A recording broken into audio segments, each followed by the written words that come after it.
السلام عليكم ورحمة الله وبركاته، أهلا بيكم في قناة مواهب سهرات مع وليد حسين. النهارده فيديو جديد عن عيب من العيوب الخفية. لو أنت أول مرة تتفرج معانا على القناة ما تنساش تعمل لايك واشتراك في القناة. وبعد إذن الناس اللي هتتفرج على الفيديو ده، لو حسيت فعلا الفيديو فاتك ما تبخلش عليها باللايك. اعمل لنا لايك. أنا ما ببخلش على أي حد بمعلومة، وأي حد بيطلب مني أي فيديو أنا بعمله له. وطبعا عايز اتكلم عن الصوت غصب عني، استحملوني لغايه لما اجيب مايك باذن الله. النهارده طبعا هنتكلم عن العيوب الخفيه، والنهارده العيب اللي معانا ده كان عيب خفي، وكان بيأثر على العربيه في ان العربيه مش راضيه تظبط زوايا. العربيه مش راضيه تظبط زوايا. طبعا ظبط زوايا مره واثنين وثلاثه، وكان عنده برضك مشكله. كل ما يطلع يظبط زوايا العربية تتثبت ويمشي بقى شويه العربية تخلف زوايا تاني. تصرخ منه في الملفات وتصرخ منه في نص الفرامل، مفيش ثبات في العربيه، وساعات تحدف وساعات ما تهدفش. طبعا هو ظبط زوايا اكتر من مره زي ما قلت لكم. كل لما يروح عند بتاع الزوايا او يروح عند بتاع عفشه يقول له انت ما عندكش مشكله في الزوايا وما عندكش مشكله في العفشه. طبعا هو جالي، رفعت العربيه بصيت على العربيه مبدئيا من بره، لقيت العربيه مفيش اي مشكله في العفشه فعلا. كان عنده مساعدين سليمه وعنده مقصات سليمه، وكان عنده معظم العفشه، يعني 99% من العفشه سليمه. هو لما انا قلت له حصل معاك امتى الكلام ده، قال لي كان حصل ان انا كنت ماشي بالعربيه وخبطت بالرصيف، وبعد ما خبطت بالرصيف حصل عندي مشكله في المقص وغيرت المقص. من بعد ما غيرت المقص وحصل عندي مشكله دي، غيرت المقص وظبطت الزوايا، ومن بعديها وانا العربيه مش راضيه تظبط خالص. طبعا لما رفعت وقعدت اتاكد من العربيه وابص هنا وابص هنا وابص هنا ما لقيتش فيها حاجه، فشكيت في الباره الداخليه. لو خدت بالكم هنا ادي الباره الداخليه اهي. الباره الداخليه بتركب الكاوتش اهي، بتركب الكاوتش بالشكل ده لغايه هنا كده. لو خدت بالكم من الباره الداخليه من بره كده ما فيهاش اي مشكله، ما فيهاش اي مشكله، عدله خالص، مش معوجه.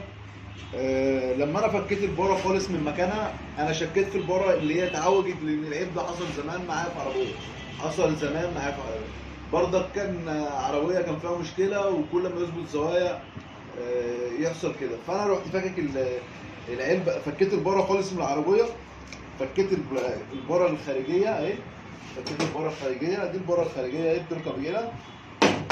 ادي الكاوتش اهي، ادي الكوليه بتاع الكاوتشه، وادي الصاموله، ادي الصاموله، وادي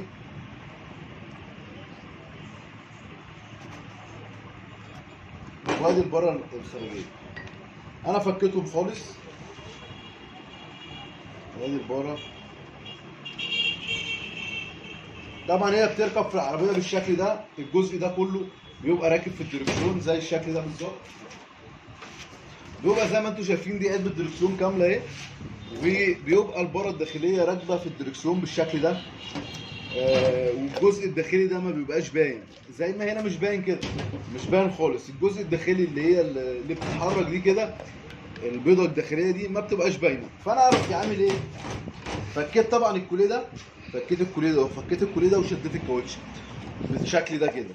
لقيت الباره زي ما انتم واخدين بالكم هنا كده، هفكها لكم بردك عشان يبقى واضح في الفيديو، علشان ممكن تحصل معاك القصه دي، وما تاخدش بالك وانت شايف ان الباره من بره عدله، والباره من عند بص زي ما انتم شايفين اهي، الباره اهي من جوه اهي معوجه. بص جاي المفروض دي كده في النص، المفروض كده البيضه اهي في النص. بس ايه لما انا عدلت البيضه في النص ايه اللي حصل؟ البيضه اتعوجت زي ما انتم شايفين هنا كده. العمود عدل اهو، ادي العمود عدل. دي باره داخليه برضك، ولو جبت لكم اي باره داخليه طبعا الصناعيه هتعرف الكلام ده. ادي اهي، ادي البارات الداخل، ادي الباره. تعالى كده صور من هنا، البيضه اهي في النص اهي، ده العمود عدل، العمود عدل اهو. ابعد شويه عشان نشوف، ده العمود عدل. هنا البيضه في النص والعمود عوج، علشان خاطر العمود يبقى عدل، عشان خاطر يبقى العمود عدل البيضه جايه على الاتجاه ده. لما بتلف كده تخلف معايا زوايا، لما تلف كده تخلف معايا زوايا، ولما تخلف كده تظبط معايا زوايا. طب ايه اللي بيحصل بقى؟ ظبط الزوايا بيجي منين اصلا؟ لما بتيجي تظبط زوايا بيظبط زوايا من البره دي، زي يعني فتح والقفل بالشكل ده. لو انا عايز افتح واقفل، افتح واقفل، بقفل من هنا، بقفل من البره الداخليه. هوريكم بردك ازاي. زي ما انتم شايفين البيضه دي بتبقى راكبه في الشمعدان، ودي العلبه بتبقى ثابته في القنطره او في الشاسيه. ولما باجي اظبط زوايا طبعا بظبط زوايا من البره الداخليه دي، بظبط زوايا من البره الداخليه زي بالشكل ده كده. البره زي ما قلت لكم بتبقى ثابته، بتبقى ثابته بالشكل ده، ثابته كده في علبه الدركسيون اهي. يعني هنعتبر ان المنجله دي هي علبه الدركسيون، هنعتبر المنجله دي علبه الدركسيون. لما انت بتروح تظبط زوايا طبعا، لما بتروح تظبط زوايا بيظبط لك زوايا من اتجاه. تعالى اصور هنا كده، بصوا اتجاه البيضه ايه اللي بيحصل. اتجاه البيضه بص بيلف ازاي، بيلف كده كده، يفتح معاه زوايا وكده يقفل معاه زوايا. طبعا دي مش عدله. اول لما باجي هنا كده، اول لما باجي هنا بتديني ايه، سنه لبره. اول لما البره بتلف سنه كمان تجيب لي سنه لجوه، يبقى تخلف معايا زوايا. ال 3 مللي بسنتي في العربيه، ال 3 مللي بسنتي. يعني لو في عندك مشكله في مساعد مثلا في 3 مللي يديك سنتي في الجهاز في الزوايا. لو عندك مشكله في مقص في عوج 3 مللي يبقى يديك برضك يخلف لك في الزوايا. يبقى بسبب حاجه زي كده، بسبب عيب من العيوب الخفيه زي كده لازم نراجع بالظبط. طبعا العلبه دي لما انا فكيت الكاوتشه من علبه الدركسيون ما كانتش اتفكت قبل كده. مفيش حد طبعا هيتخيل ان البيضه هتتعوج. لما بيحصل اي حادثه او بيحصل اي خبطه البره بتتعوج من الناحيه دي، بتتعوج من بره. اما من جوه دي بتبقى صعب. ليه بقى بتتعوج من جوه؟ لان الدركسيون كان مكسور، العجل كان مكسور للاخر، وانت خبطت في الرصيف. فايه اللي حصل؟ عصرت الايه؟ عصرت البره. لما البره اتعصرت راحت معوجه من عند البيضه جوه، لان المكان البيضه دي اضعف حته. لو خدت بالك هنا كده اضعف حته في الباره، الحته اللي جوه دي، الحته اللي جوه هنا بردك نفس القصه. اما الباره كلها من اولها لاخرها تخينه، يعني زي من هنا كده اضعف حته من هنا. فاول لما اتعوجت من هنا. ده عيب من العيوب الخفيه.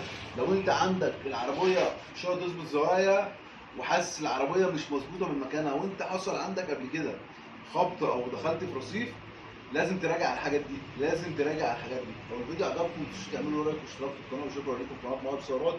وحابب اقول لا والله انا بعمل مجهود كبير عشان اوصل لكم المعلومات دي، صدقوني لو حد غيري مش هقول لكم الكلام ده. شكرا لكم في قناه مواهب ثروت. حبيت ارجع لكم تاني لان برضك ممكن يكون المشكله دي ممكن تحصل في بيت المقص برضه.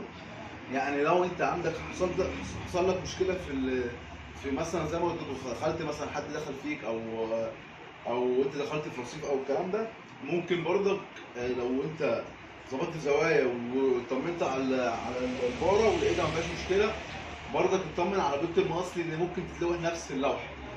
بس شكرا.